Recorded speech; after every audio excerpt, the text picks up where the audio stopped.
Hi, good morning, everyone.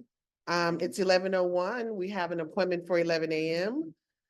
We definitely want to get started. Just some disclaimers that we want to put out. Let me share this screen. I cannot say it enough. I probably say it too much, and I'm okay with that. All of you as business owners are going to be held accountable and liable for your knowledge. We've been having conversations about the NAR settlement since February when it settled. We've had 36 hours of training in just the month of June and July. Mitch has made valiant efforts, as has Marilyn O'Neill. Today is the last day. If you have any buyer representation, tenant representation, or listing agreements that were filled out prior to June 24th, 2024, you have an outdated form and you have to update these forms. This is the buyer segment that Marilyn O'Neill will be covering. And you can say, I asked Bill, no one will care. I asked Mitch, no one will care. This is coming directly from our compliance director, Marilyn O'Neill. What she says trumps anything that Mitch and I would say. Her and Mitch work in much confidence together. They go over what would make most sense for the office and application. And Mitch carries forward your compliance of met or not met. The day you submit something to compliance and get all these red marks, you will see that it was very important to have been in those trainings. On the agent only page, I'm asking that you right now scroll down past here and RSVP for this risk management. 9 people RSVP for CMA. All of you automatically get credit that showed up. The system will pull that in there. Awesome. If you didn't RSVP, you have to tell me somehow, and I have to remember that you were there. So always reserve your spot. Always let it be known that you're going to be here. I got a lot of RSVPs. I think everybody here was in RSVP. I knew Aha was. I'm pretty sure I saw your name as well. And I remember seeing a news name. That's just my recollection. But it's in the record, whether I remember or not. That's the best way to go forward. If you have not registered for this risk management NAR update buyer edition, please do so now. Monday, we had Dot Loop 101. We focused on a certain property. We're now going to do a CMA on that property. I want you to think I met a buyer. We hit it off. I sent them the IABS and the buyer tenant rep agreement. Now we've seen houses, Bill. We're writing a CMA. Here's the CMA step. Friday, I want to write the offer part. That's the step that will be happening with Mitch. Contract challenge. I only see 2 people have RSVP'd for contract challenge. Mitch will cancel it if we do not have enough people showing up to do it. And I promise you, all of you that are online or in the room that do not know how to write an offer, this is where you learn how to write an offer.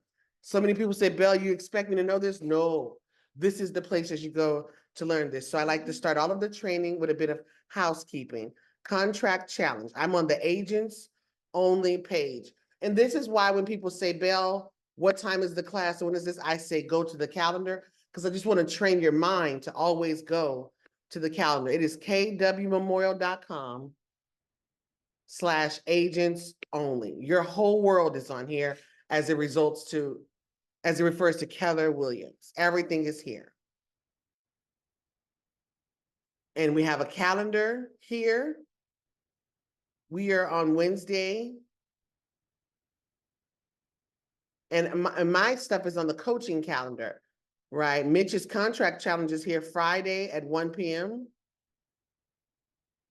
You can go down and see all the win prices right now. Thank you for registering. Risk management is right after this. Please register.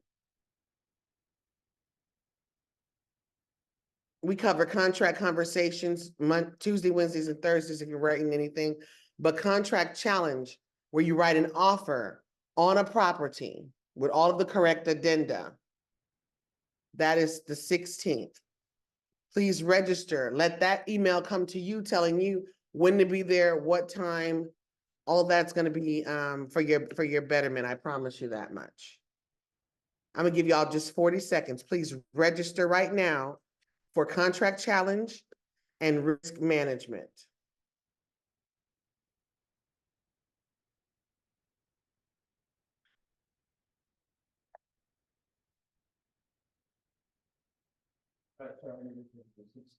It's on the 16th.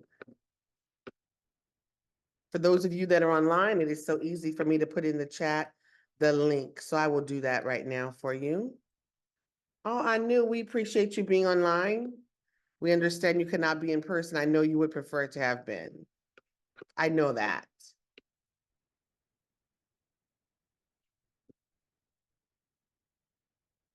And Marilyn and Mitch don't tell me to tell y'all to RSVP for this. I know Mario knows, TJ knows, y'all been here 2 years. You know we need Marilyn, right? You know that. And I mean, TJ and I are on these trainings. Guys, they want to fine us. They want to fine, F-I-N-E. They want to give us a fine. HAR is going to fine if we do not have representation agreement, if we do not handle the buyer seamlessly.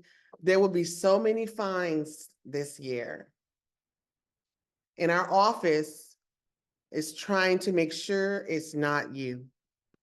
That's all I want, is I look at everybody here and I go, oh, it won't be Mark. It won't be Said. It won't be AI. It won't be TJ. It won't be a new Watts. It won't be us, right? That's all I want, is that it's not us.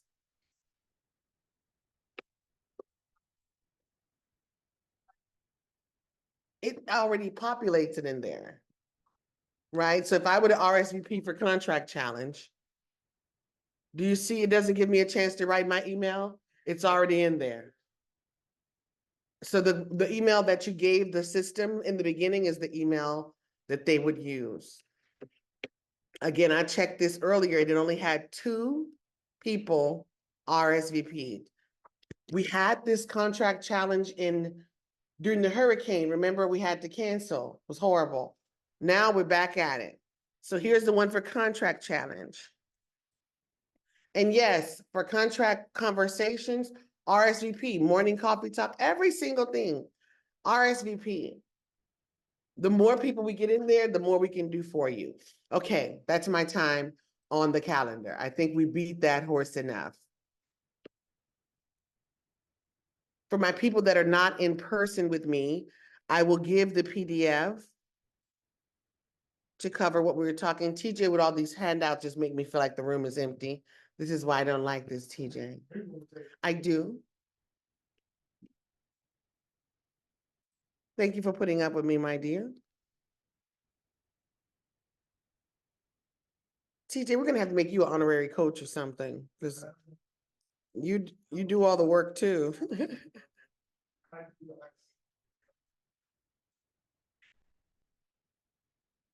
Okay, we are here. How to do a CMA, a comparative market analysis. Oh, you put my logos on everything. I didn't.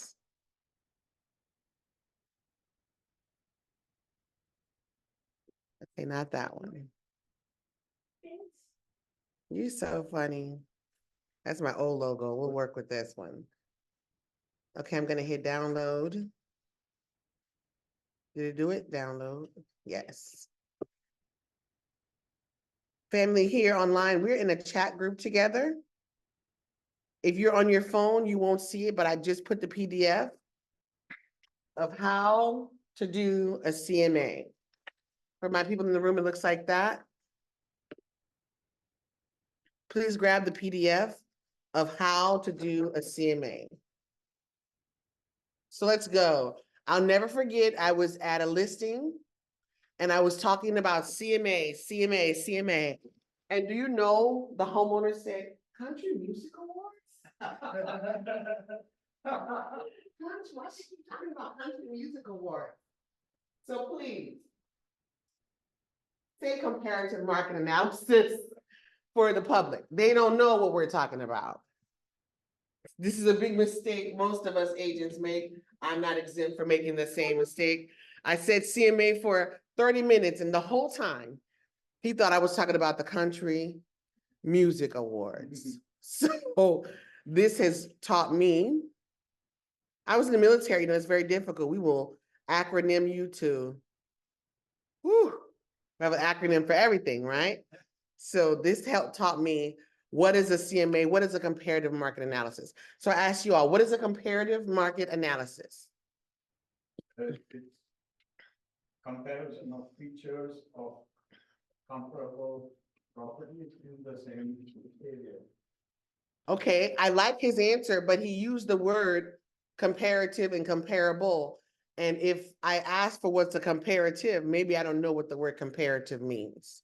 Someone help him make it even more, okay, similar.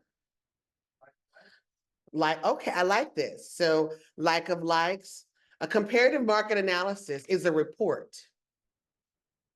It's a report that licensed agents have access to because we can see the properties that sold, the properties that are pending, and the properties that are active through the MLS. It's a report. We prepare this report by using homogeneity. Homogeneity is the quality or state of being all the same or of all the same kind. In real estate, we call this like of like. I'll give an example. Raise your hand if you're a real estate agent. Keep your hand up. Oh, look at they raised their hand online. I love you. I love you. Raise your hand if you've been a realtor for at least 1 year. Keep your hand raised if you've been a realtor for 2 years. Keep your hand raised if you've been a realtor for 3 years. Do you see how we lost some comps in the room? 4 years. 5, 6, I am the only one now. This is what you want to be careful of. In MLS, you don't want to put too many features because you remove what would be good comparable data. If we were just looking for a real estate agent, all of us could qualify. A real estate agent with 1 year, most all of us still qualified. But as we get further and further into experience, and it's the same with everything we do. That's what I want you to understand, that we are all in some way like of like, but we have slight features and differences. So where's my pretty handout? There we go, this.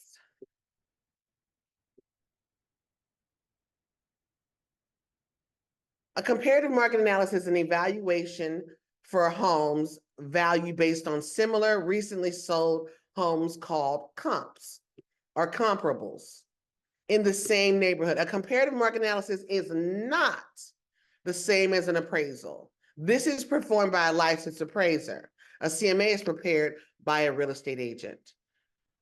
A home is worth what a buyer is willing to pay and a seller is willing to accept, period. A home is worth what a buyer is willing to pay and a seller is willing to accept. Appraisers keep us all honest, make sure no one's crazy. Realtors help you anticipate what an appraiser might give an appraisal for. If you sell your house for $450,000 because that's what the buyer was willing to pay and that's what the seller was willing to accept, but the appraisal value comes out and says the house was worth $430,000, how much will the bank loan you? $430,000. You'll have to pay the difference. If a buyer pays $450,000 for a house, seller accepts, but the appraiser comes out and says the house was valued at $430,000, how much is the lender going to loan you? The answer is $430,000. A lender's not going to loan you more than that appraisal value. That's why us realtors come in, because we want to make sure that we're close to that appraisal amount so hearts are not broken 31 days after getting under contract. I've experienced it. We get under contract, the parents have come to see the house, we've got furniture coming, we're so excited, and then 5 days before closing, the appraisal says we did not meet appraisal value. And now the buyer has to come up with the rest cash, or the seller has to drop the price. and we fall out of contract, and that person rarely recovers from an experience like this, that's where we come in. That's why it's important that you do a quality comparable market analysis. Go right ahead, please. At what stage do we order the appraisal? We don't order the appraisal. That would be up to the lender. Some lenders, they do it 5 days before closing. Some lenders, it takes them 21 days within the contract. Some lenders, they do it the first week of the contract. It varies. This is an excellent question as buyer agents to ask your client. Yes, sir. So this is why it's good to have, so this is why. Y'all are so nice. Yeah, this is why it's good to have relationships with lenders, because you'll always know what their process is and what, and how to. Okay, TJ said, is this on, TJ, so they can hear y'all? TJ said, this is why it's good for us to know lenders. So we can be able to ask the process. I don't know. That's Mario. He might know better than me. It says battery low? I knew. Can you hear the other people in the room or just me? Just you. What about now? Say some words, Mario. Hey guys, how are you? No, I can hear it far away. it sounds far away. There should be a green light that comes on somewhere, y'all. It's on? Oh, I saw the light come on. We're doing our best in the room. They will try to use their big voices. And I will work to repeat what they say, okay? No. It's been to sit in the middle of the room and everyone should be able to. Put it closer to the people in the, because y'all aren't in the front of the room. What was I talking about? Relationships with lenders. That's the first thing I'm gonna ask my lender, is at what point do you order appraisal? And why does this matter? A lender doesn't want to order an appraisal for a house that you aren't approved to move into. So there are two types of approval when dealing with the loan. There's buyer approval and then property approval. I don't want to know the property approval if the buyer is not first approved. Most times we ask for 21 days, 21 days for buyer approval. So if the buyer doesn't get yes, TJ was everything that he said. We looked up all of his stuff. He makes what he makes. His credit is good. He is approved as a buyer. Until they get that, they don't typically ask for the property appraisal. So that could be much later. And I understand from working with lenders, the day I hit order is not the day the appraisal happens. It could take 7 to 10 days from the day I hit order for the appraisal to come out. And then it could take the appraiser. How long did it take us? 2 weeks for an appraisal? And you only got 30 to 45 days to close a contract. You see how you have to be able to juggle? Like, you have to be able to juggle 5 balls at a time. Who's paying for the appraisal? The buyer. The buyer's paying for the appraisal. It's in their lending fee. So you do not want to waste your buyer's money either. That's why all these things matter. I'm writing an offer. I met this person. We love the house. I must do comparative market analysis. I must see, is this price absurd? Is it low or is it right on track? I must be able to give that analysis to my client. That's the purpose of this. A house is worth what a buyer is willing to pay and a seller is willing to accept. Appraisals, make sure we're not all crazy. Agents, we anticipate what an appraisal might be based on market comps. Market value and appraisal value are not the same thing. Yes, ma'am. The lender accept the appraisal part. He doesn't care about the market. Aha. She just said the whole class. The lender accepts the appraisal value. They does not care about market value. Well, most times these things are very similar, but let me give you an example. In 2021, parents were forced to homeschool their children due to COVID in 2020 and going into 2021. They wanted who next door? Grandma, auntie, people who were renting that wanted to buy, they wanted them to buy next door to me. What if the world never changes and we have to do all of this together?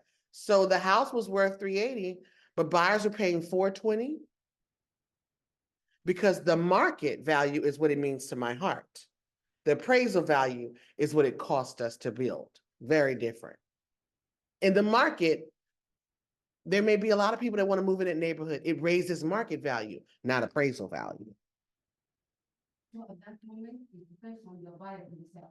If he accepts the higher price, it's Well, it depends on the way his contract was written from the beginning. If they are FHA and VA, this is insured or guaranteed financing. You cannot force me to pay over appraisal value.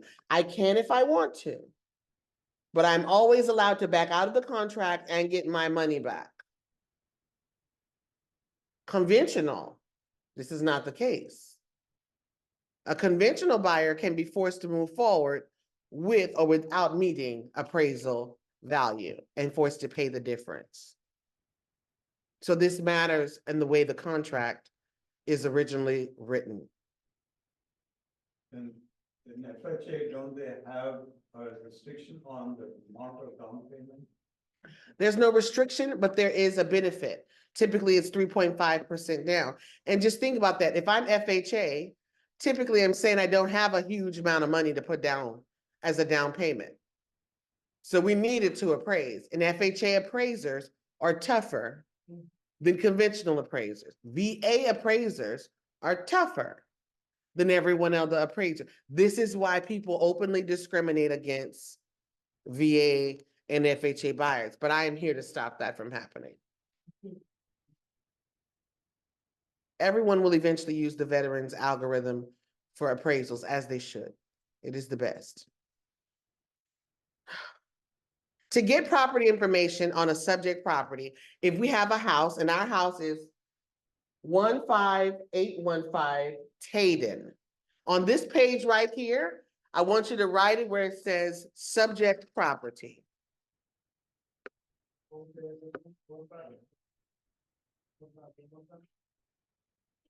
TJ, where is it? There it is.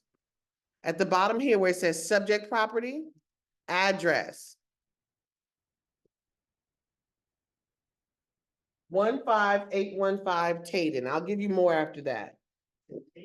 Tayden, Tayden. 15815 Tayden. Now let's look this up. All information. I'm going to go to matrix.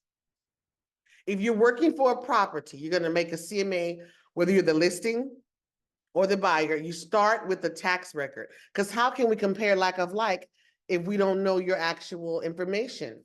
If we said we want a realtor with 5 years experience, where we get the 5 years experience, we got it from the subject property. So imagine this is this, all this MLS update is ding, ding, dinging. When I enter matrix, everything starts with a tax record. Please look at my screen for a moment. I will give you a chance to do it once I am done. Under the tax, matrix tax,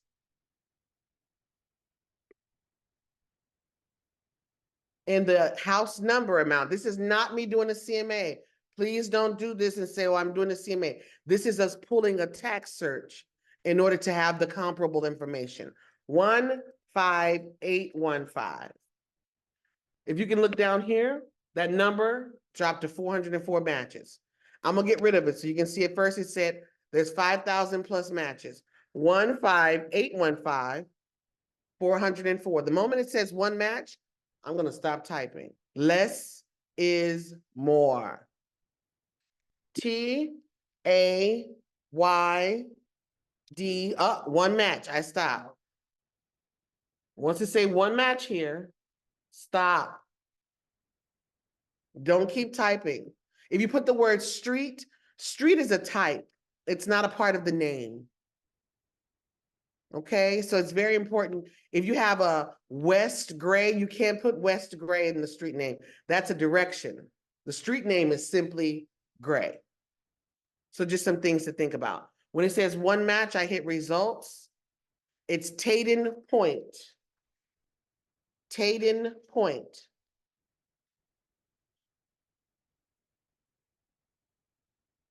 Drive in Humble, spelled humble, we call it Humble, y'all. Texas, 77346. This is very important step. I'm going to click the parcel ID. And what do you know, family? I just pulled a tax record. Why is this important? If I want to compare properties that are 4-bedroom, I need to know how many bedrooms I have.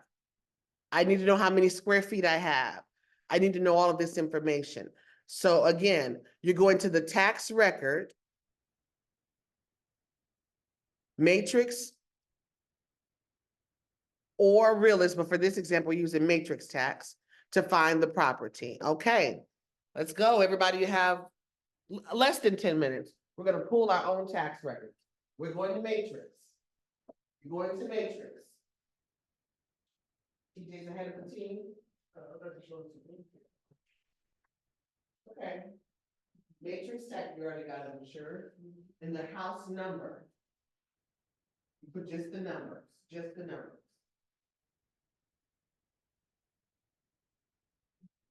Okay, and you see how it says 404 matches.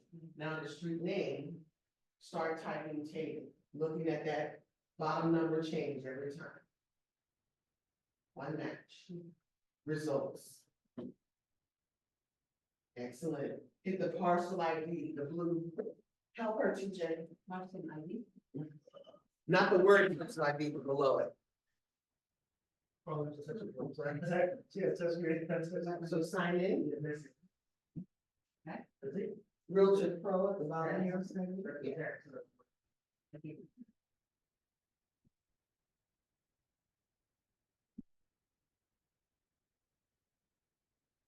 Mario can probably help you as well while you get logged in. What I want you to understand is a lot of people send me a CMA and they say, Belle, will you review the CMA? Only if you send me a tax record first. Party people online, if that was fast, I'm gonna do it a little slower. Tax, matrix tax.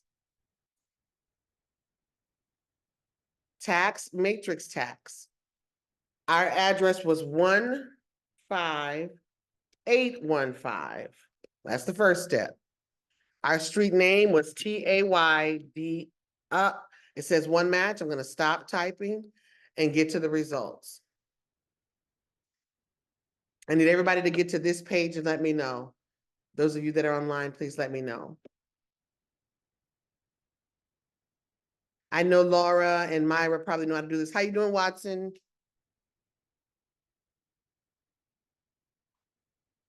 How do you say it? Sayen? Is that how do you say your name? Sayen Chuan? Yes, yeah, you can call me Jimmy. Jimmy? Yes, Thank you so much. How you doing? Were you able to find the tax record? yes, I exported as PDF now. Oh, he's already exported his PDF. That's the next step. If you know the next step, please do it. Anu, how are you?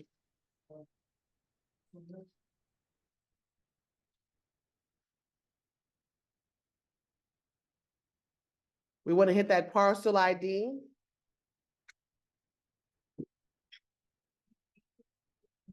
Print to PDF. If you hit the left button and hit print email PDF, I just want the tax record. Print to PDF.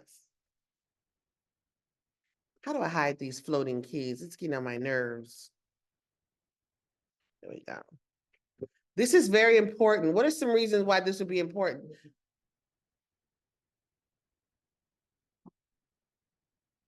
TJ, why would this be important? Why would I need this?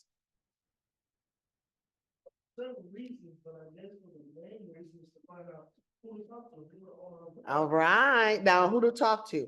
If I'm doing a listing and I'm meeting with Gerald Butler, but I look at the tax record and it says Orlando Alanis, what's wrong with that picture? Some ain't matching. So I gotta say, hey, Mr. Butler, I don't see you as the owner of this home. Oh, it's my great uncle. He's leaving me the property. Do you have a will? Do you have documentation that I can present to my broker? Because as it stands, I can only speak with Orlando Alanis Jr. about this property. Great, great issue for listings. For buyers, if I'm writing an offer, I need to know the seller's name. It's the first line of the offer, is seller's name. Very important. Is this house owner occupied or not? Based on the tax record in front of you, is this home, or in front of me, it's on the screen. Is the property owner occupied? It says yes. If it wasn't, we would have a different address here. If you're doing mailers, right? If you want to send out just listed, just sold, I'm the realtor expert in your neighborhood. If it's not owner occupied, you're sending all your documentation to the tenant.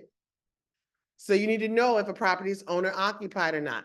This, learning how to read this is very important. Very, very important. On your page right here, at the bottom, it says some things. We want to fill this in. The page that I dropped in the chat, but if you weren't on the call when I first did it, it won't be in there. Let's see, I will put it again.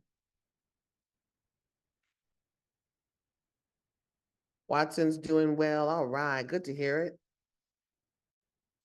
So what is the name of the subdivision?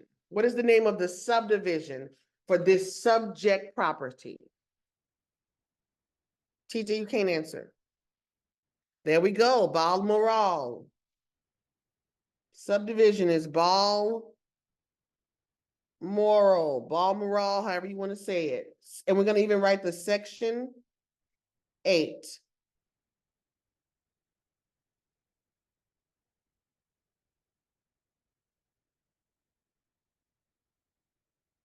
Typically, a property will have an MLS sub area or a key map. This one does not. This one does not. It can make for a tricky a tricky CMA, we will see. Where it says MLS sub area key map, we're gonna put the words none. So let me give you some information.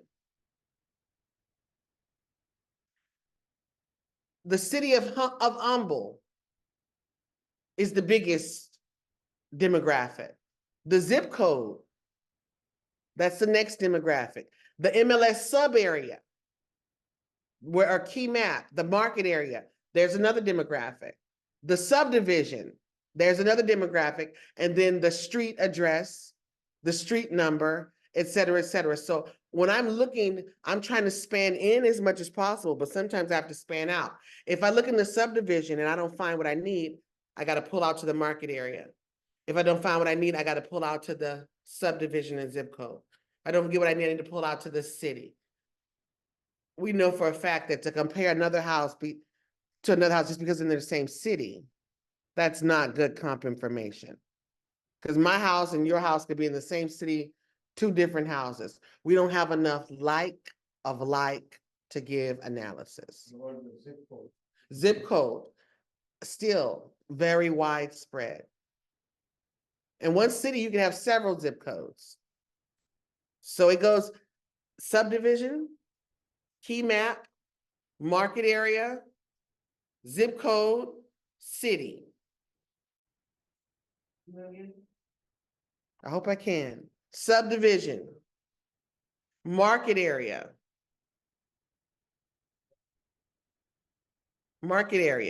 key map,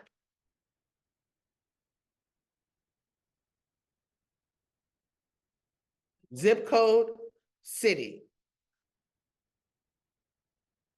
We want to compare things in the same subdivision. Let me ask you a question. If you were trying to find the person most like me, where would you look? Genetically, most like me genetically. Where would you look first? In my household, in my family, my siblings should be most like with me, right? But what if I don't have any cousins?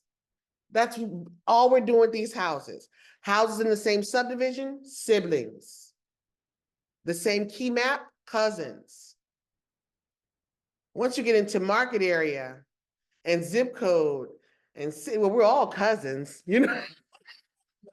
We're all 10th or 15th cousins, right? But if you wanted to get most genetically like you, I need to go to your house in your subdivision. That's what I want you to think.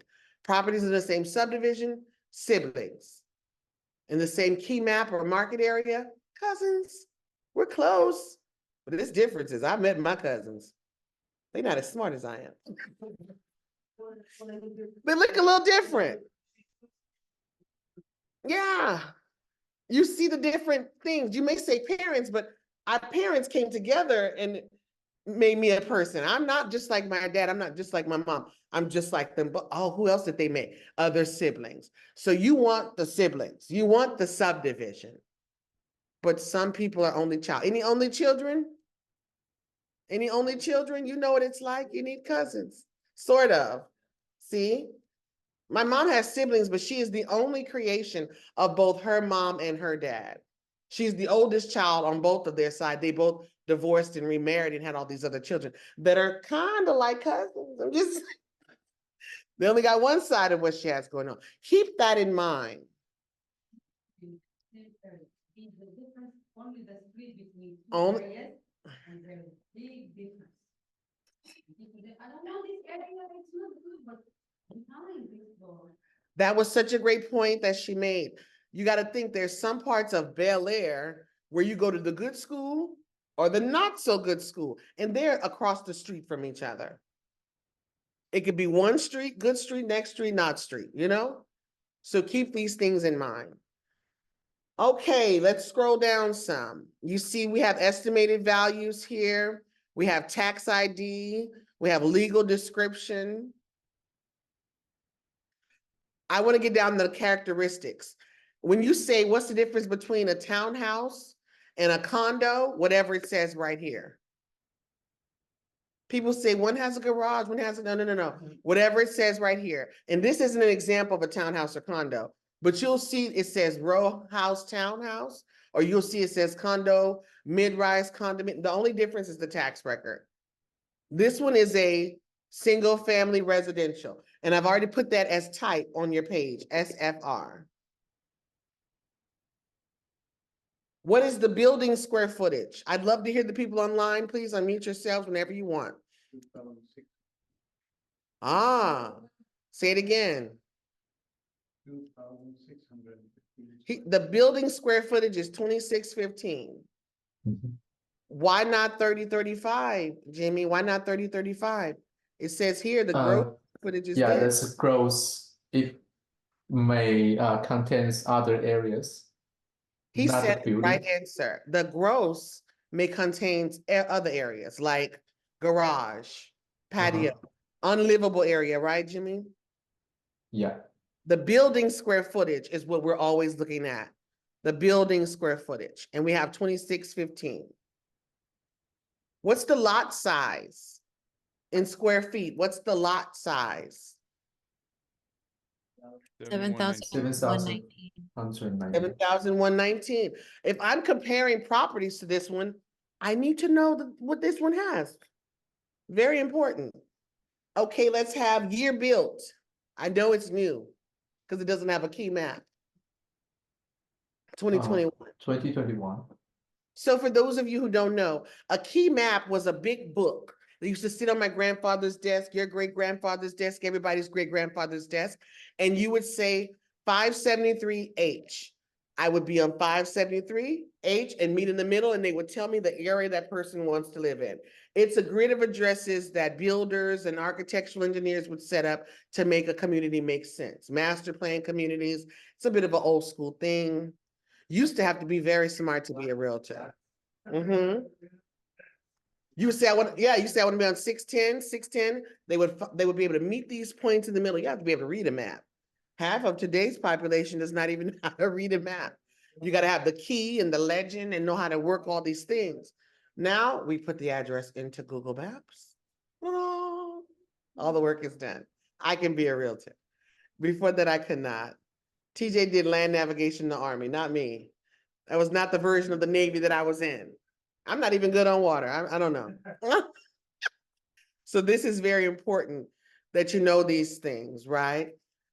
How many stories? How many stories is this property? 2 stories? 1 story? 1.0. It matters. There's some 1.5 stories. I don't know if y'all see it right here. 1 story. And when it's 2 stories, it'll often say first floor square footage, second floor square footage. So that's not here. We're 1 story. How many bathrooms? 2 full, 1 half. I like 2.1. That's my preference. Some people like 2.5. I don't like 2.5. I'll tell you why. I was at a house that had 2 half baths. So what's 2.5 plus 5? That's 3. No, I didn't like this. 2.1. So this is a 2.2. 2.1 is what I like. 2.5 baths, yes. How many bedrooms? Bedrooms do we have? 3. 3 bedrooms. All right. We should have everything filled in here that we know to compare to. If you cannot get a tax record, you're killing the game. I'm telling you, you're hurting us. I want you to download this. Download this. Mitch will do contract challenge on this property. On this property. 15815. Yes, we tag teamed you. Taden Point Tax. If you're doing any comps, if you're doing any listings, the first thing you need to do is pull this up. If you're writing offers, the first thing you need to do is get a tax record. Questions, ahas, anything at all?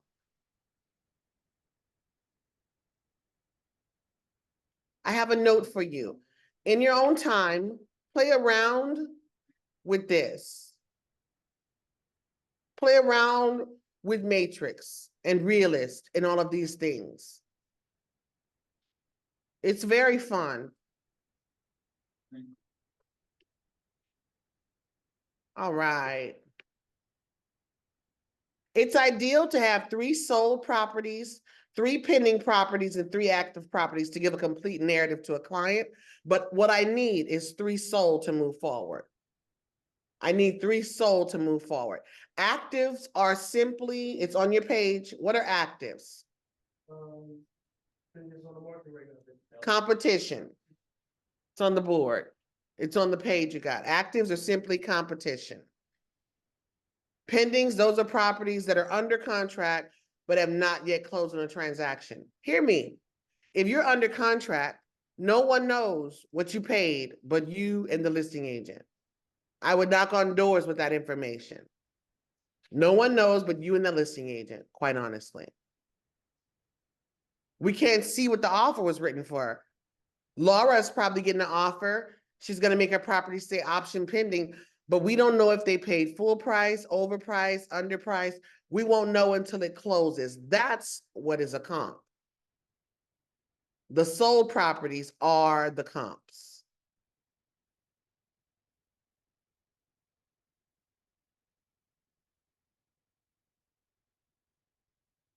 All right, the next blank on your sheet says Texas is a non-disclosure state is what I want you to put there. Non-disclosure state, midway through your paper. Texas is a non-disclosure state. Let me tell you what that means. We have people come in from out of town and they teach how to do a listing presentation. When I do my listing presentation, my sheet of comparable properties is removable. I want to be able to take that out. If they say, Belle, I'm going to think about it, great, here's all my marketing information, everything. I take my comps out. and I give them the rest of it. Why? Texas is a non-disclosure state. What that means is if you're not logging in like we're logging in the back of Mark Matrix for members only, it says the property sold from 300 to 400,000, from 365 to 4. They don't know the exact amount. We know the exact amount. So don't give this away. In some states, they disclose. No, not in our state. In our state, the tax record has some value on it. You see which number is right? 460, 487, or 514? They say you need an agent to tell you. We cannot. We are a non-disclosure state. When there's a sale, the exact price is not disclosed to the public. It's disclosed to me and you. What is VAVM? It means automated value model. Automated value model. I would prefer the RVM, which is a realtor valuation model. AVM is the automated value model. Again, there could be a lot of stuff that closed around the house, a lot of properties that went on market around the house. So it generates a model that this may be the price. A realtor, RVM, means realtors have been doing comps on their house. These houses have been closing and selling in that subdivision. So according to realtors, this is their valuation model. Again, not giving you the exact price until you sign an agreement with someone. So here we go. It's August 17th. And I want to see 15815 Taden. And I want you to show me, Saeed. And I ask you, what should I offer?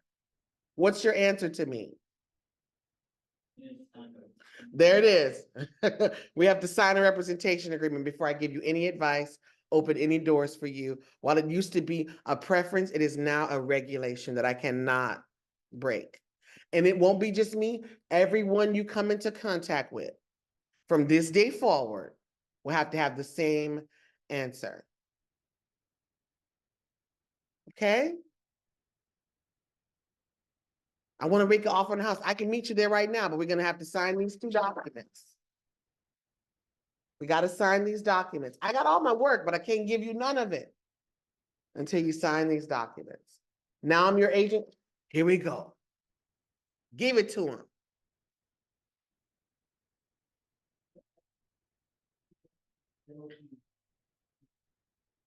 And why should they choose you? You didn't make them hire you. If you can't negotiate your own contract, how could you negotiate mine? That agreement is your contract agent. I don't trust you to negotiate a 1-to-4 contract if you cannot negotiate your own fee. This is fair. Okay, let's open Matrix. Let's open Matrix. If you have not already, I want to start from the beginning of this Matrix. I want y'all to see this page right here. I'm going to log out because I have a pet peeve of this. Do not search here. Do not search here. This is not where you want to go. This is where customers go. We pay. Don't the HAR take all your money. Okay. I've been out to dinner and they take my money and I'm like, oh, I need the chicken strips. No steak. You know, they take your money out of your account automatically in some instances because I've already put it on the recurring payments. Please use what you pay for. When you sign in as realtor, not as consumer, okay? But I want you to see something briefly. I'm gonna go to agents. If the consumer's looking for agents, they do real estate agents, agents with ratings, platinum agents. Ooh, that sounds fun. I'm a platinum agent. Why? Because I paid to be, no other reason. So if they search, all the Lawrences can come up that are platinum agents. Let's see, let's look up this listing agent. I'm so messy. I love it. Casey Dewey's.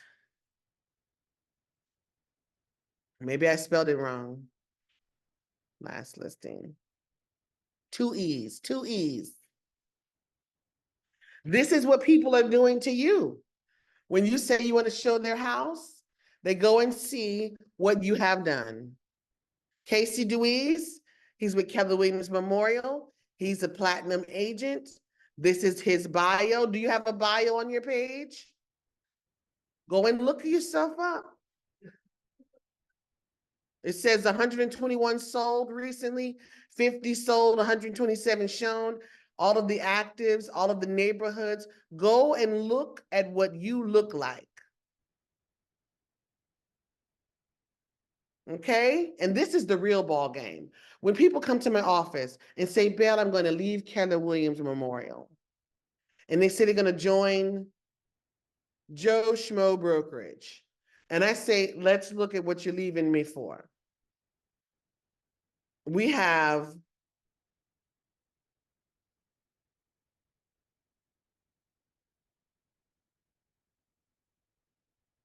so much more to offer than these other places. How do I find it? Overview. They've changed my site recently. 41 different languages, 95 different cultures, 55 different certifications, 508 plus realtors. We have a 4.97 out of 5 rating. Market activities. Stop right there, screenshot it. When somebody tells me they want me to leave it, because I get it all the time, come to my office. Okay, let's pull this up. And it is a non-contest. 461 active for sale, 149 for rent, 11,000 showings, 14,349 recently sold. But I want to join a team. We got teams. What are you talking about? You tell that other office to pull their stuff up. It's embarrassing. So just make sure that you know this is, I give to you for free. I'm like, okay, ma'am, can you match this? They go, no. Go look at it. Go look at it. Go look at it. All right, I'm going back to sign in. Realtor, sign in.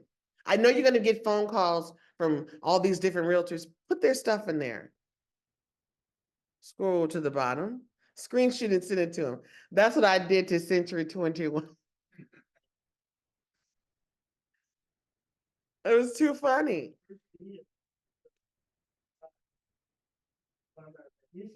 Was inactive. And he was the listing agent.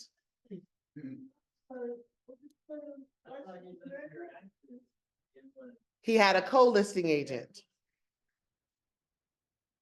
So he wanted to talk with TJ, and TJ says, technically, I cannot even speak to you.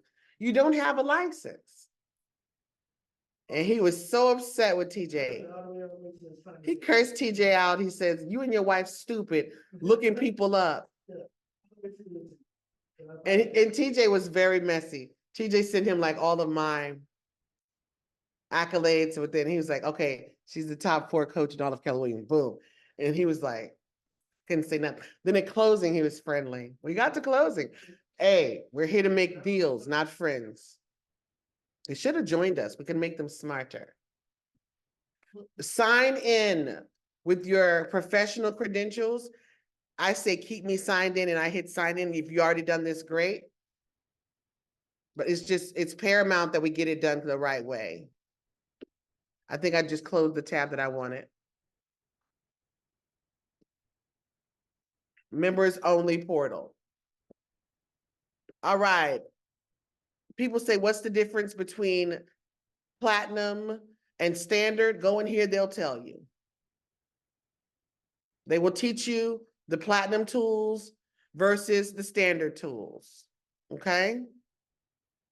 For my brand new people, when you go to my account info, you should have a copy of your information about brokerage services always filled out, ready to go. You can hit print on these forever. You don't got to go to Dotloop for these. You can have a whole bunch of copies of IABSs. I know y'all been asking me this a lot. One more time. I'm in my account on this side, and I just hit the preview button. If you have to put it as your signature, copy the URL and put it at the end of your signature. You must understand your account information, you can't just change it yourself. You would have to request that MLS changes it for you. If I want to change my name, my spelling, my email address, I don't just get to change it. I click here, nothing happens. You have to talk to them. Lastly, I'm going to tools. Third-party tools, Forewarn, Safe Showings, Transaction Desk, Cloud CMA, Remind, all of these are excellent tools. Excellent tools, and they all come with standard other than the Cloud CMA, which is my favorite. All clear here? You get dot loop just by joining HAR. Every one of us, we join HAR, we got a dot loop account. It's not the account that's connected to Keller Williams Memorial. That's why you have to sign in with your kw.com credentials. I just wanted you all to see this. Back to dashboard. Training, you need to take Matrix Overview 1 and 2. You need to take Code of Ethics. They have a class that's Price is Right. It's not as good as mine. We're not going to get into it. Blah, blah, blah. Orientation. You need to take these orientations. There's 16 sessions. All of these classes available. Sign up. If you've never taken these things, please take them. This is who teaches you how to use Matrix.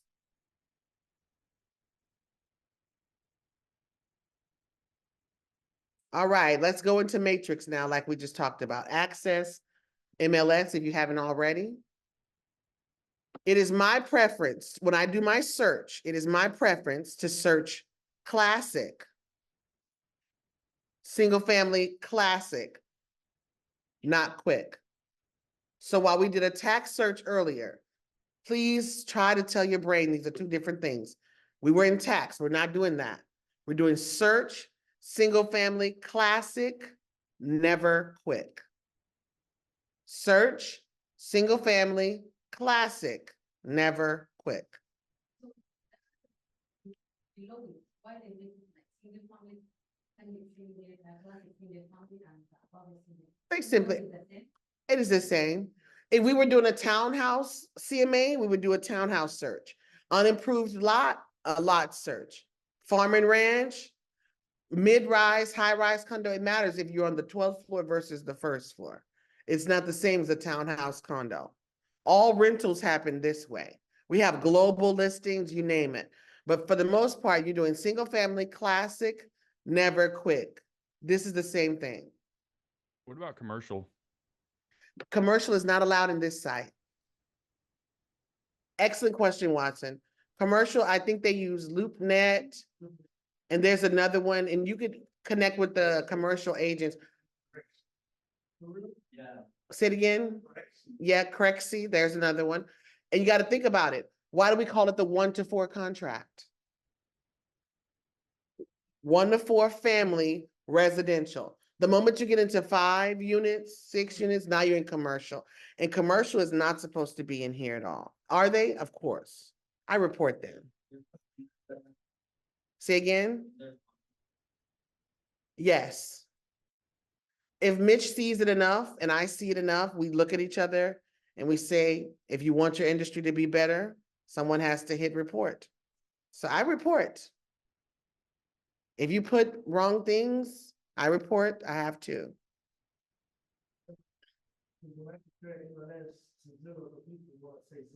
Oh no, Hamish, Zillow.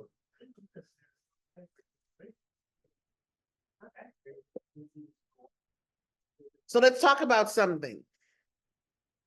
The last thing says, we need to make sure the active through sold status is selected.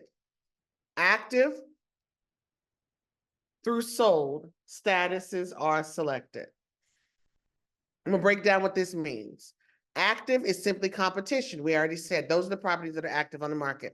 But do you see pending has 3 different types of pending? Option pending, pending continue to show, and just pending. So all of you right now hit the search button on your computers. Single family, classic, search. Single family, classic. Never quit. quick. Yay, Laura. And we're going to talk about these statuses here. What's option pending mean? What does option pending mean? They have a contract for that option in the. option. Excellent. They're in their option period. What's an option period? It's 5 words. What's an option period? Come on, Laura. Come on, Myra. I can see TJ Big Brain finna say a whole bunch of words. No? I mean, the option period is when they can back out of the deal, whether it's like the inspection or something doesn't add up that they don't like, and it's usually between like $100 and $200, and that's not refundable. So let's say that in 5 words. Y'all ready? Yes. Buyers, unrestricted right to terminate. Buyers, unrestricted right to terminate. That is all it is. They don't have to do any inspections. They can wake up and say, I don't want it. I was crazy yesterday. I don't want the house. I don't like the direction of the door. My wife didn't like it. For any reason, it's a buyer's unrestricted right to terminate. I want your brain to go to that every single time. It could be 7 days, it could be 5 days, it could be 12 days, it could be 13. It could be extended. It could be $1, it could be $100, it could be $1,000. What it can be and always will be is a buyer's, not a seller's, a buyer's unrestricted right to terminate. That's all I want you to think about. So what's an option period? Sir, as a buyer, it's your unrestricted right to terminate. Unrestricted, that's correct. For any reason at all, you can back out of the contract. You have to pay for that right, though. So if I back out, do I get it back? No, you pay to be able to cancel it. You get your earnest money back. Okay? What's an option period?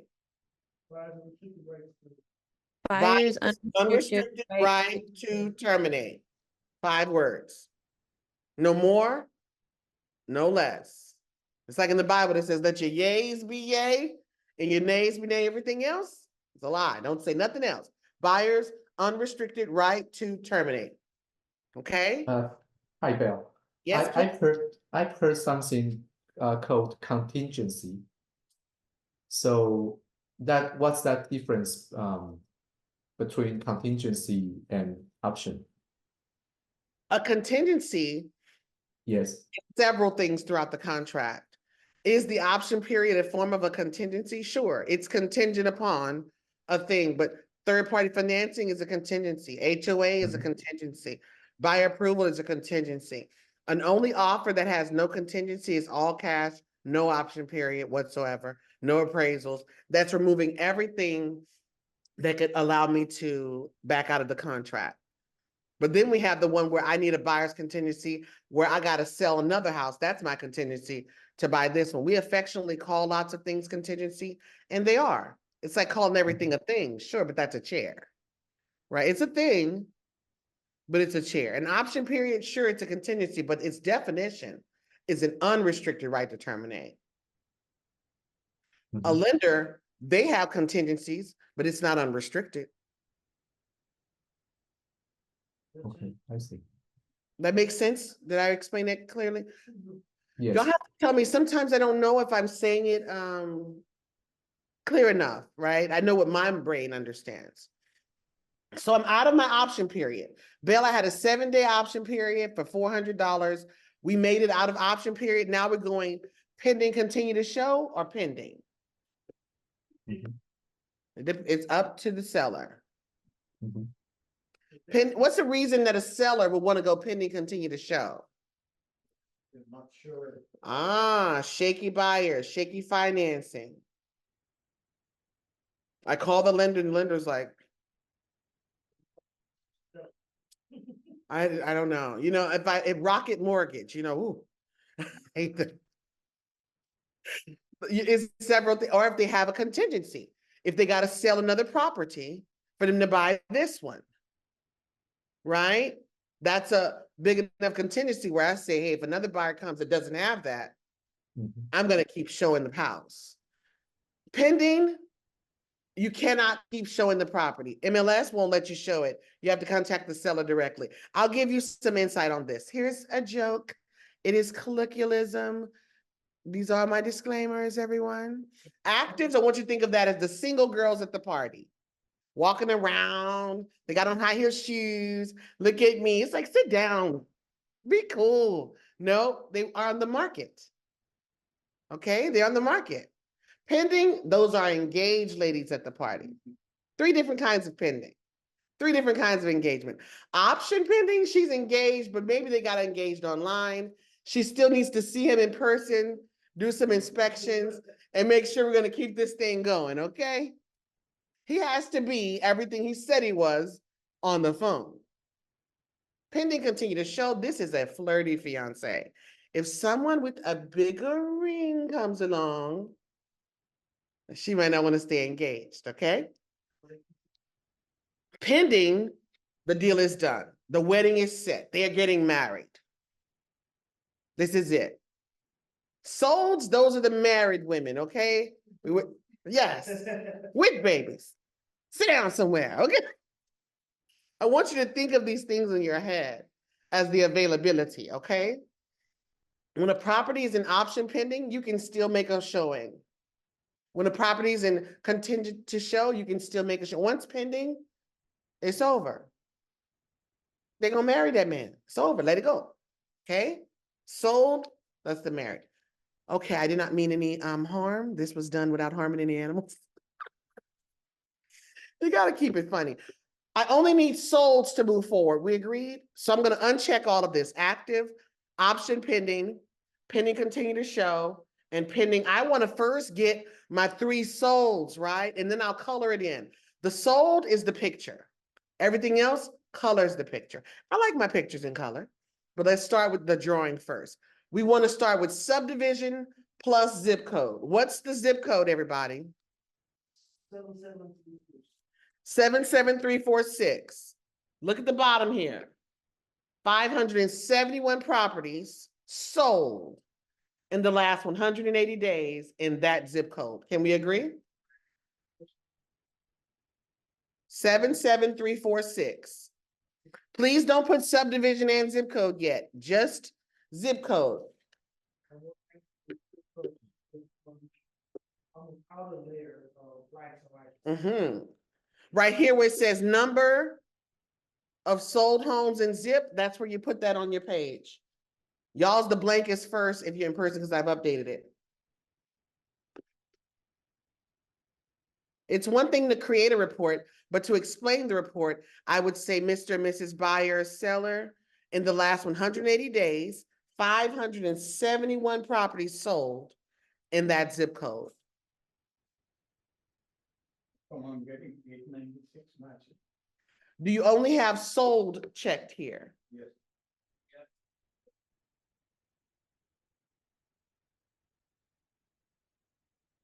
You got it? That bottom number is going to let you know if you're on track with us or not. The day you get all the way through a CMA class on track, pat yourself on the back, okay? It's not easy. Now let's add the subdivision. No section. No section. What's the subdivision? Balmoral or something like that, right? Balmoral. What number did you get once you put the subdivision? No section. 73. That's your next number to write down on those blanks. Of which 73 homes. This is where I want everybody to look at my screen and no one else's. Look at my screen. The biggest thing y'all do when you leave this class is you do a classic search and then you type the address in here. Don't do that. Y'all are reliving the tax search in the property search. I have not put any address in here. If I put the address in here, it'll only be one property, right? I don't want the one property. I want all the ones like the property. Never put the address in this page. Subdivision and zip code. So I would say, wow, 73 matches. I only need 3. That's a lot. Do you think we should put the section? Yes. If it only had 7, do you think I would put the section? No. No. Okay. So in this section where it says here, section, it has its own blank. We're going to put the number 8. 1 match. Do you see why I don't like to put the section? Let's try 08. 0 matches. This is only as smart as the people that put it in there. It only gave us 1 match. This will not work. I want you to see, I put 8 in the section. Only 1 property was entered in this way. There are other properties, I promise you, but they were not entered correctly. I put 08, it says 0 matches. So I cannot do it this way. I must go and look at the actual property, at least the stats, hit this results button. It's gonna move very fast. Now we're gonna be going in and out, and that's for a reason. I hit the results button. And they lined them all up. Look at my screen, everyone. If I tap any column, the words, it puts them in order, right? It sorts them into an order. What's the square footage of our property?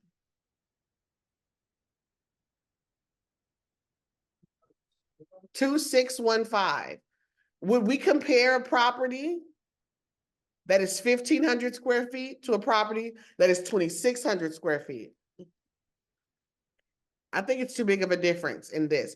And I don't want to say that it's always 500 or no, because if the house was 5,000 square feet, I would look at everything from 4,000 to 6,000. It varies. The smallest house is saying 1,470. The largest is saying 3,863. What's a range that we should use? Going back to criteria. We're in results. Look at my screen. Going back to criteria. What's a square foot range that we could put in here? 2,500, 3,000. I like 2,500. I like 3,000, but I don't like that they're not equally distanced from the number. So if my number is 2,600, I would like to go 400 down, 400 up, 300 down, 300 up. In whichever direction you go, make it equal. I like him saying 3,000. So let's go 400 below 26. So 2,200 to 3,000 is exactly 400 below our subject property and 400 square feet above our property. And we still have 32 matches. That is still too many.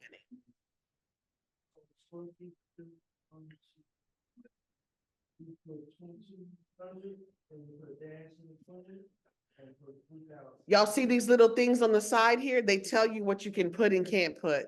So if ever you want to know where I learned that, I can enter a specific amount. I can create a range. I can do a plus or minus.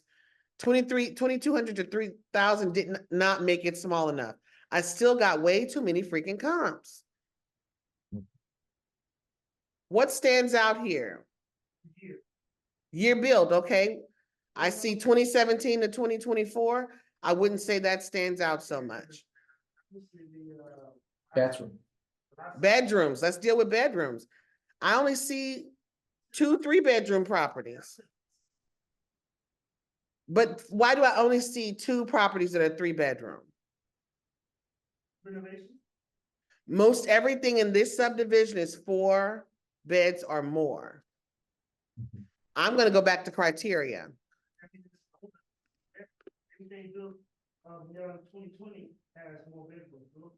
Nope, that's not right either. Let's remove square footage altogether and let's deal with bedrooms. I gotta tell you, bedrooms is typically the last thing that I move, but in this case, it mattered. 3 bedrooms took us to 17. Good job.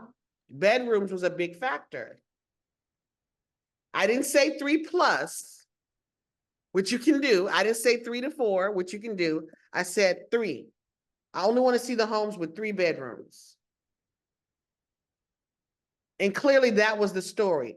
Whatever takes away a bunch of stuff I don't need, that was what I should have been using from the beginning. Fair? Again, the square footage, like, the variance. There's a variance in the square footage. So what I hear you saying is we have a very big 3-bedroom property. Mhm. Yes, That's how the seller should see it also. They have a very big 3-bedroom property. Yeah, 'cause we're the biggest. We are the biggest. So under criteria, we're going back to criteria. I'm gonna make the square footage say 2,000 plus.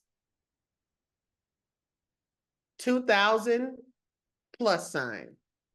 And how many comparable properties do I have? Exactly 3. Let's color it in, family. Active. Option pending. Pending continue to show. Pending.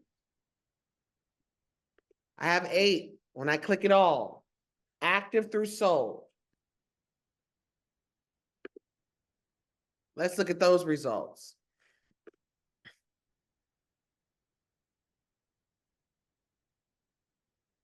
So again, I want to sort my things in order because I like it that way. And then I want to hit the statuses, put those in order. I want actives on top, option pending and sold. This is a picture. I don't see our listing in here. Why?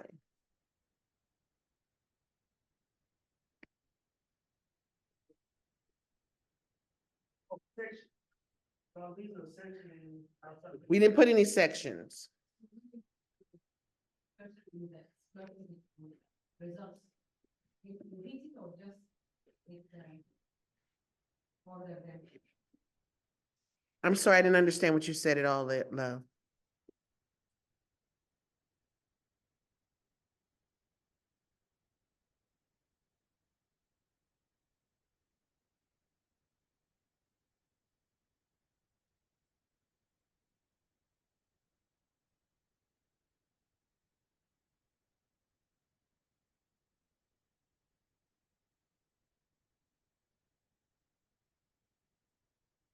Right there. You see Tayden? yeah, that one. So Tayden says they have 4 bedrooms, not 3. The tax record said, so that means. Which one do we go with, the tax record or the MLS? Tax record. MLS. Why? Can we check the What do you pictures? think? He said, let's look at the pictures. Do you see 4 rooms? Excellent point. There's a floor plan. There's a floor plan. Maybe they converted. They converted the room. That's why they have. Primary bedroom, Mhm. bedroom 1, bedroom 2. And this could be a bedroom 4. It's not converted. What I want you to understand, I knew this, but it's okay. There's a room that can be a bedroom. It's optional in the floor plan. If they made it a bedroom, the tax record doesn't say this. This is why I would say you would always go by the MLS. I could add a bedroom to my property today. I'm not gonna call the tax people and tell them, charge me more money. I'm not. But my realtor go there and look at 4 rooms, you put 4 rooms, okay? Okay, this changes everything. Let's go back in here, because wasn't it the biggest 3-bedroom we've ever seen? Let's only look at 4s. Yeah, it's a 4. That's huge amount of number. We gotta unclick everything again Mhm. and work on these salts. This is what doing a CMA is, ladies and gentlemen. It is not some easy thing that takes place. I'm gonna do 3 to 4 beds. 3 to 4 beds. And I wanna go 2,300 to 2,900 square feet.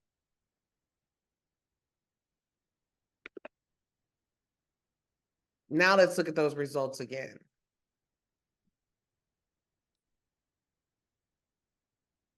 Look at what I'm doing here, family. If I click on the side of any of these, I can insert my own column. One more time. Not the actual words in the column, that'll sort it. If I click on side of it, I can insert a column, and I want to insert stories. How many stories is my property? 1. 1. How many stories are the other properties? A lot of 2s. I want to get rid of stuff. I'm going to go to stories and say 1. Under criteria, scroll down and hit 1. 4, who got 4? Yeah, 4. Now let's look at those results. How do we feel? We got a 2021, a 2020, a 2023. I'm okay with that. Mhm. My square footage, 2393, 2356, 2577, 2662. We're still the biggest. I'm okay with that. I even got a comparable property that's sold and it says section 8. I'm okay with that. 4 matches of sold. And our criteria, your beds need to say 3 to 4. Yeah. Your square footage, 2300 to 2900. We went 3 below and 3 above, 300 below and 300 above. Now color your picture, active, option pending. Pending continue to show, pending. Let's see your results. Do we see the subject property here? If your subject property is not there at the end, you did not do comps. How y'all feel? Talk to me.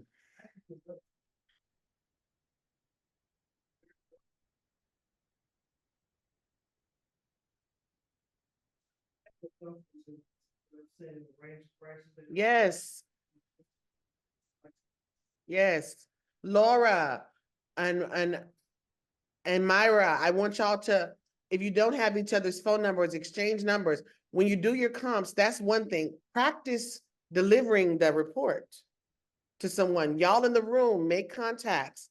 Practice giving this. Watson and Jimmy, practice presenting what you got, because the hard part is over. Now you can just watch.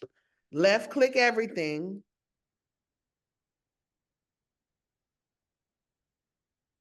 At the beginning, I said a CMA was a report. Let's generate a report.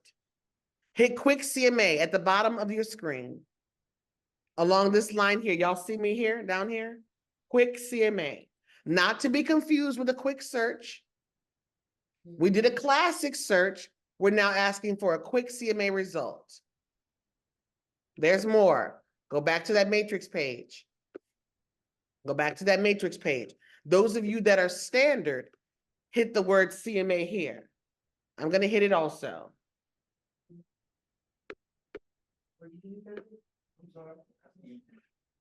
Right here. If you're a standard, you hit CMA right here. If you're a platinum, you hit cloud CMA.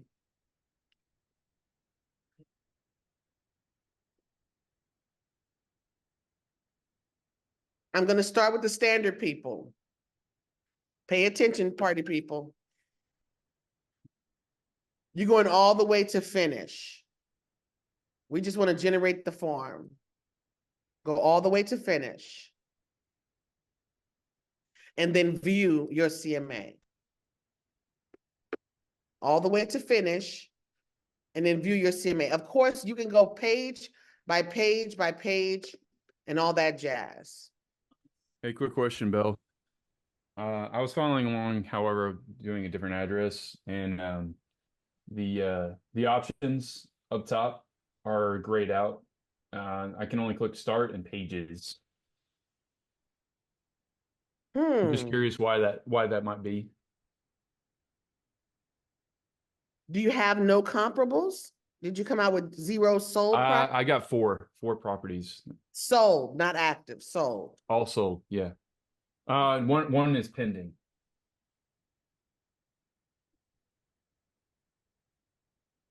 No, I cannot come up with a reason why not. And I'll tell you why. I am not very well versed in the standard. What about when you hit quick CMA? Did everything come out?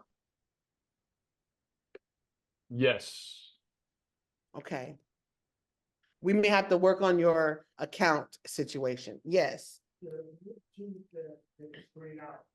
That's what they're talking about online. So if yours are saying grayed out, this is some issue with your account. It should not have that as an issue. Mine isn't grayed out. Mhm.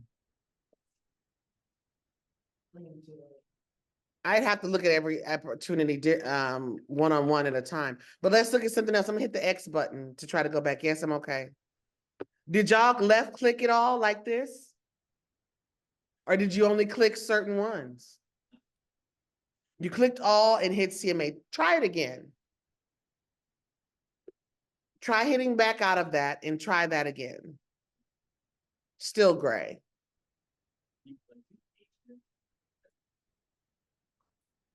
The gentleman on the thing said the same thing. Yours looks that way too, TJ? What about you, Saeed? I'm good. Are you good, Jimmy? Yes, I'm good. Are y'all sure it's grayed out? You can't click any buttons on it? Yeah, it's grayed out. Just start and then pages. Who would want that? Maybe it's because I'm new and I haven't really Let's used try- it much. Let's say that's what it is, because that's ridiculous.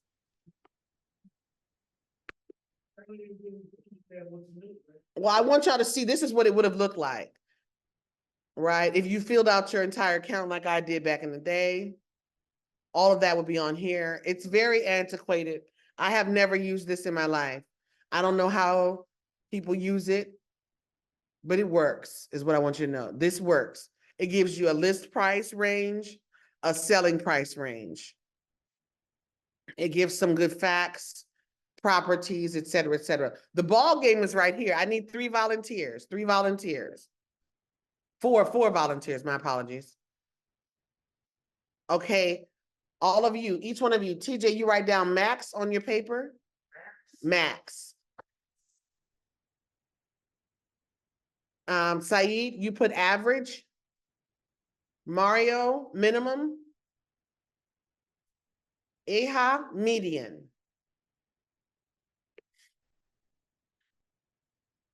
Okay, so the maximum sold price per square foot, 165.53.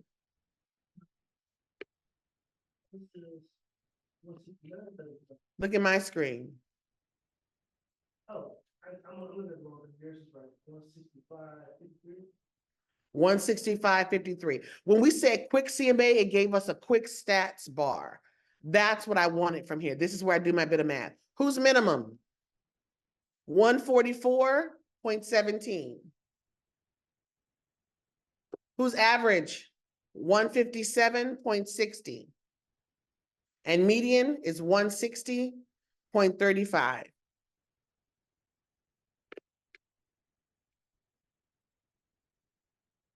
What's our square footage? So you're going to multiply that times 2615. I used to have a whiteboard that I could draw stuff on. They still have that?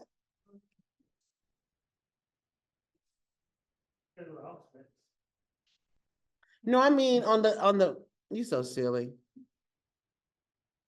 I mean on the Zoom.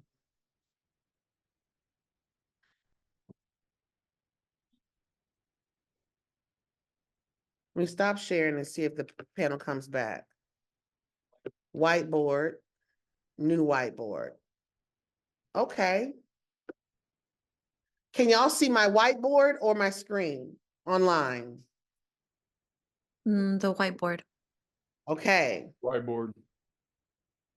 and it has text here. Oh, what's that? Okay. That was me. Who did that? Oh, we can all write Me. on it. Don't y'all do It that? looks like it.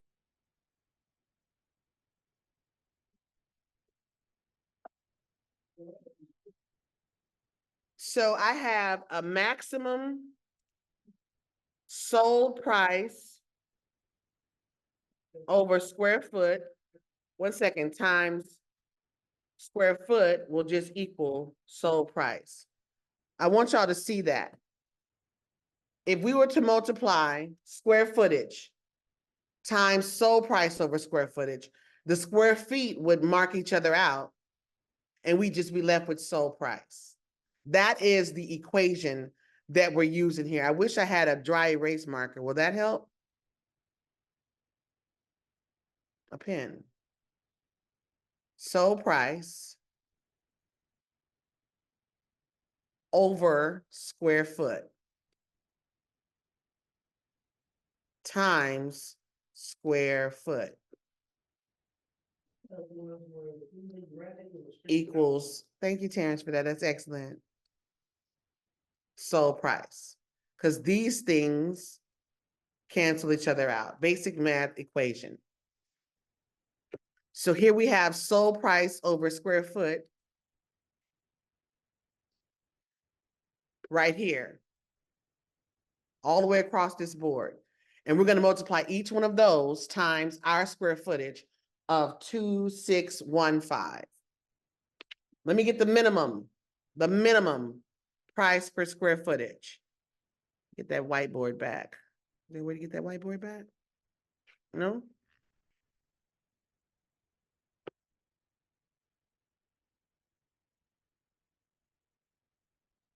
It says you can't open a whiteboard during the screen share. Stop sharing whiteboard existing. Whatever.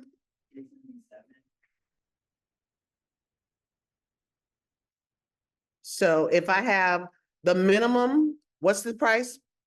It was 144. What was the number I gave you? 144.17 times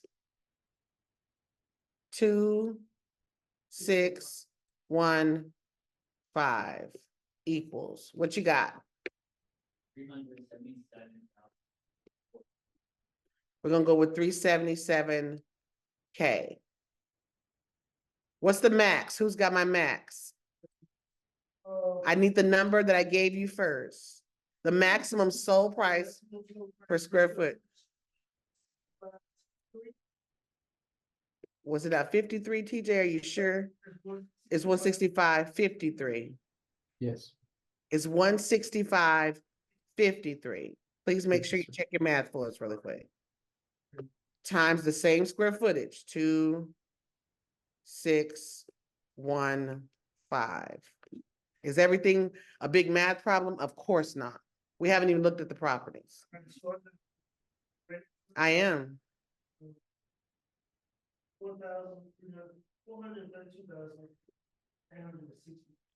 433. We'll take it there. Our overall range is from 377 to 433. That's the house that sold for the least per square footage versus the house that sold for the most per square footage. What do we get as an average? 57.60.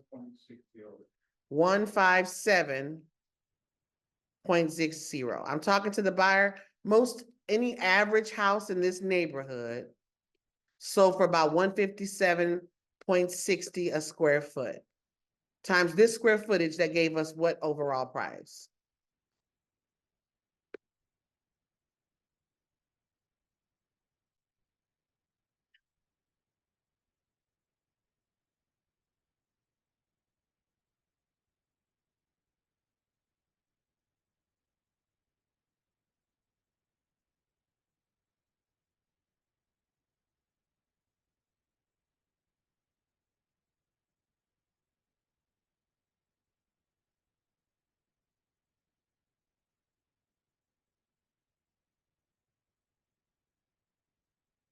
We need 157.60 times 2615.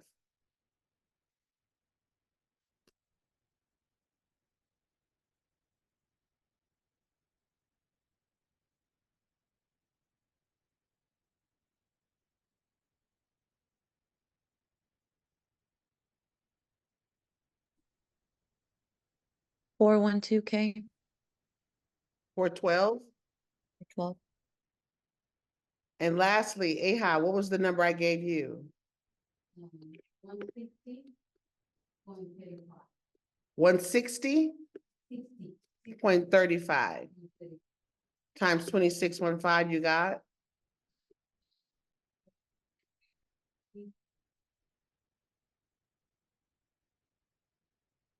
Okay with that.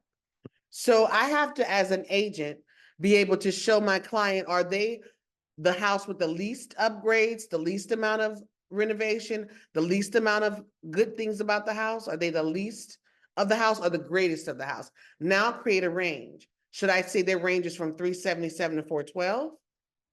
If they're just about average, I may say they're from 410 to 420. If they're on the higher end, I may say they're more like the 420 to the 430. All of that is me using the data of what my recommended price point is. Let's do something we have not done just yet, y'all. Which house sold for the least amount per square foot? That's Majestic McKnight. Majestic McKnight. It's a 1-story, got a floor plan, same subdivision. They have the same benefits of that. It's a brand newer build. This is a representation, not the actual home. This one sold for the least amount per square footage. We're saying our house is better than this one.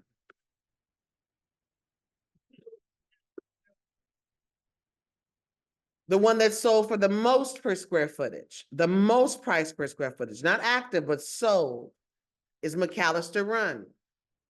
No pictures. Do you see how difficult that could be? So let's try the very next one, Ash Grove. We got some pictures. It sold for the most per square footage. I'm not saying it's the highest price point. It has a 3rd-car garage.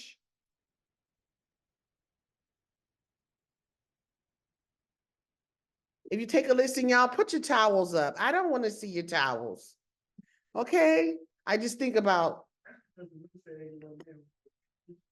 put the towels up. Okay? Put the broom away. Put the room, TJ, you going past us and over talking me?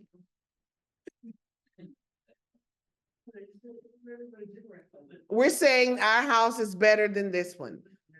We got the house that sold for the most per square feet, and then the house that sold for the least per square footage.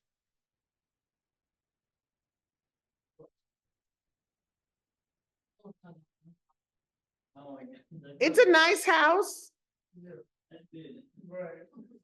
They're laughing in the class. Don't worry about them.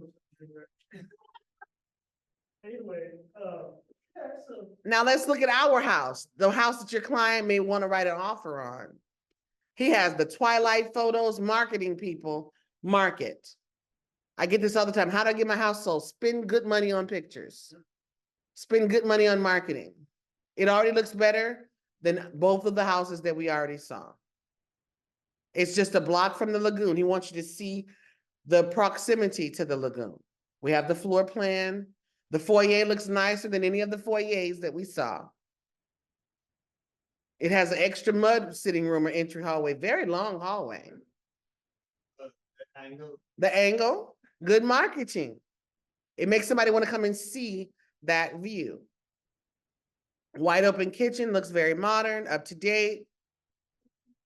Open, clean white walls. Please don't paint your walls green and blue. That's what you like. The world don't like that. Put it back. Have the house clean. We don't want to see any towels, any soap dispensers, any of that.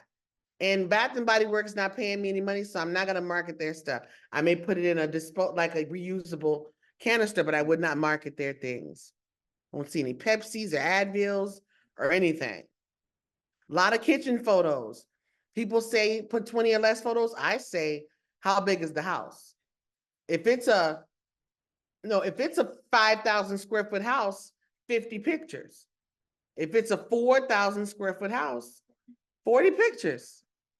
But this one is almost a 3,000 square foot house. it should have 30+ pictures. This is my opinion. My opinion.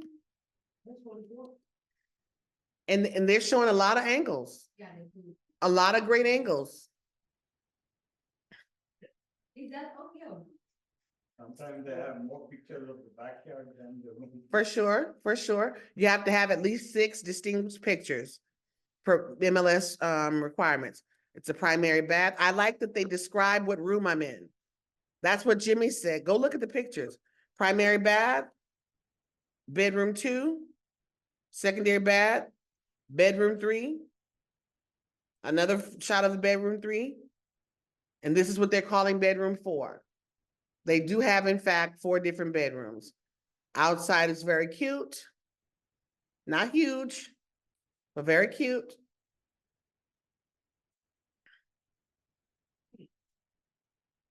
It's in the gated section. The lagoon is just steps away. Pay for quality marketing. It is one thing to take a listing, but can you sell it? The first things people see are your pictures. That's the first thing that people see. So is Casey Dewey's right? Is his house better than everything else that's on the market? Probably. It's better than what they sold for. He wants a 177 a square foot. Here's his competition. Very nice as well. Similar long foyer, fewer pictures of it. It's about increasing the- It's very much so more lived in than the other one. I like it. I like it fine.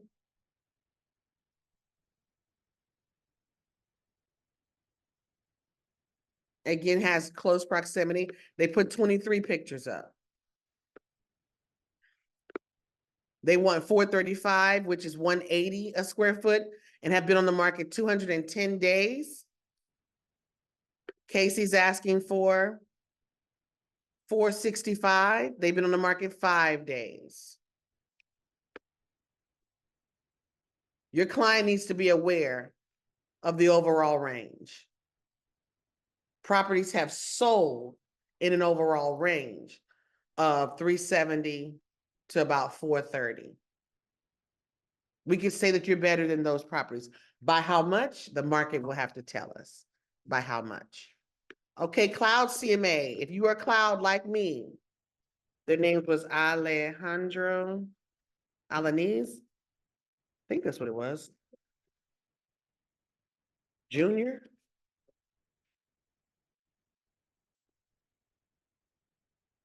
One 15815. Yeah, yeah. But it was super, Erica, super. Armando? Orlando. Orlando, but, Thank you. And I don't need everybody on this, just to be clear. Orlando. I don't need the husband and wife on this necessarily. I needed to go to one of them. It automatically populated, look, 3 bedrooms, 2 baths. I want to fix this and make this say, no, there are 4. You can take a picture and add it to here. I will fetch the listings. Go. My recommended range for this particular property would be 410 to 450. I don't know if they're 465 better than the other property. Will they say, I want to go to 465? Absolutely. Absolutely. They'd have to outsell everything else in the market, which they probably need to do. Customized report, Maybe the other one, slightly overpriced. maybe On the market. 210 days. That's a long time to be on the market. So this is what Cloud CMA looks like. I love it. Can you share your screen? Sorry, I can't see it on Zoom. You God can only bless. see the whiteboard.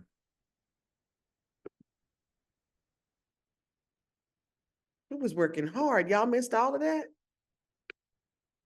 Yes, Did y'all go look at the properties yourselves at least? been I did. following along myself. Okay. But I don't have the cloud, so that's when I was like, wait, I can't see that. I don't think I can edit it either. I started here, criteria. I typed in Orlando Alaniz, I typed in the address. We are 2.1 bats. I update the listing. My range was 410 to 450. That's the range that I would give them for sold properties. I went a little bit more than what has sold because I think they're a little bit better. I don't know how much exactly. I just wanted y'all to see very little work that goes into making this cloud CMA report. It's almost automatic. It is automatic. You do the work one time when I put all of my profile and everything in there. And this is my presentation. What's a CMA? What our company has to offer? How is it created? How accurate it is? The smartest way to sell your home is to work with me. If I'm working with a buyer, I would go in here and hit customize, and I would get rid of the seller and put the buyer information. Yes, I want the comps. I don't want to talk about a time to sell or marketing plan. I don't want to give listing paperwork. Done. It'll automatically fix it.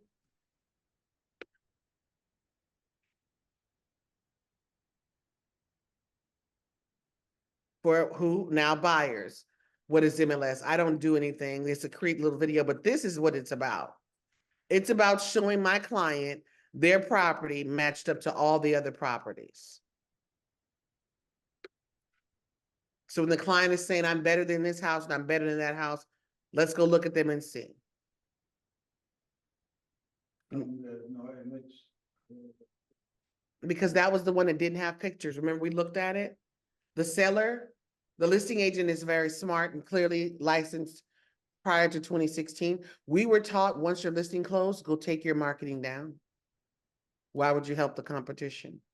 We've grown past that now, but you know, some people are still in that day. But looking at them all, none of them look like ours on the outside. Picture.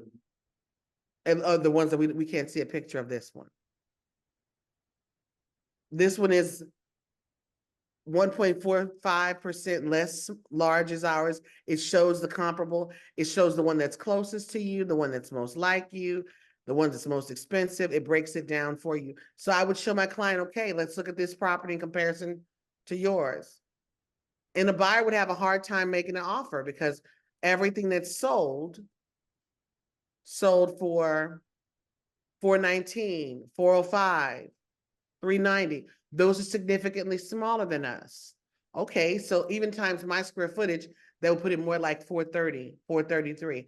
And I get that, but we're saying that they're saying they're actually better than that house as well. I don't know by how much. These are all the questions that we'd have to ask. Average pricing, that's pretty low. Average active pricing is 450. About 158 a square foot is average. It talks about pricing the property right. This is my recommended or suggested price that we make an offer. If the client says, well, I want to make an offer at 430, are they within range? Yeah.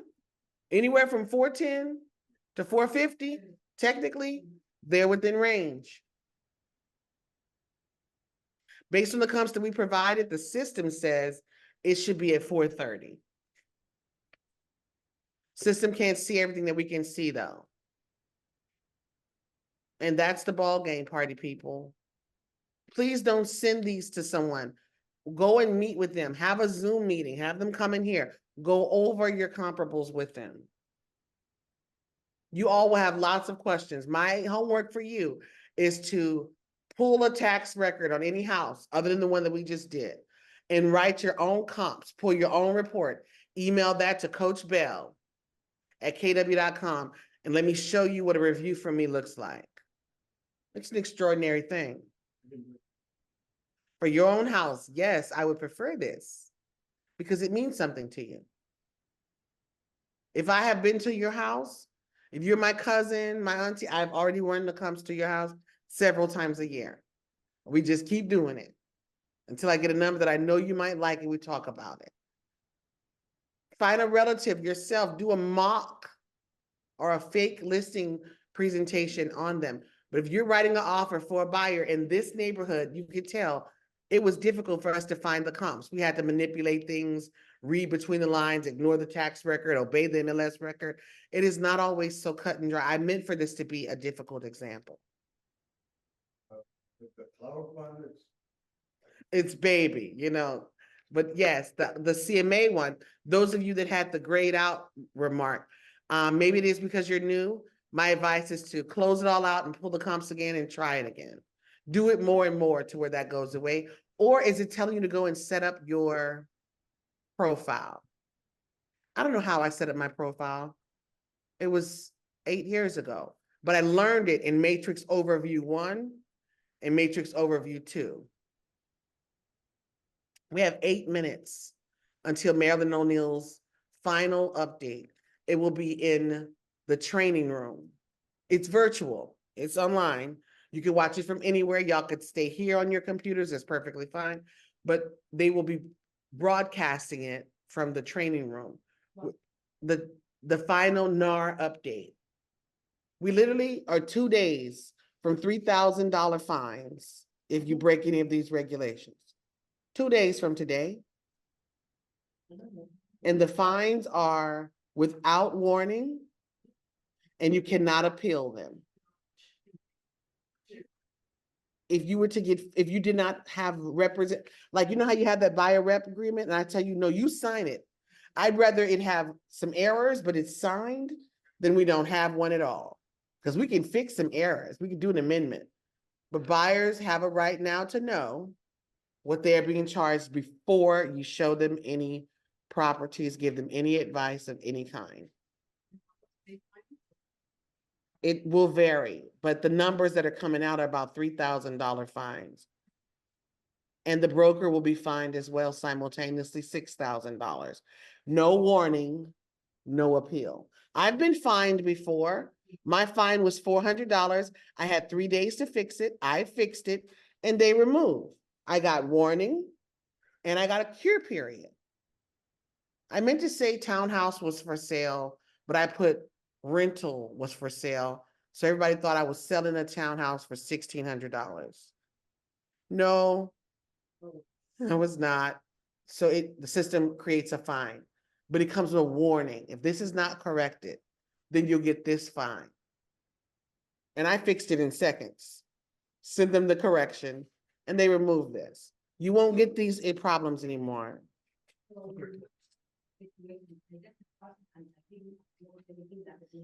If it is a signed agreement somewhere, They signed it. we need you to sign it as well. No, I mean, I don't really have a step that will not make me in problem. You're not a problem until you show a property without that form signed.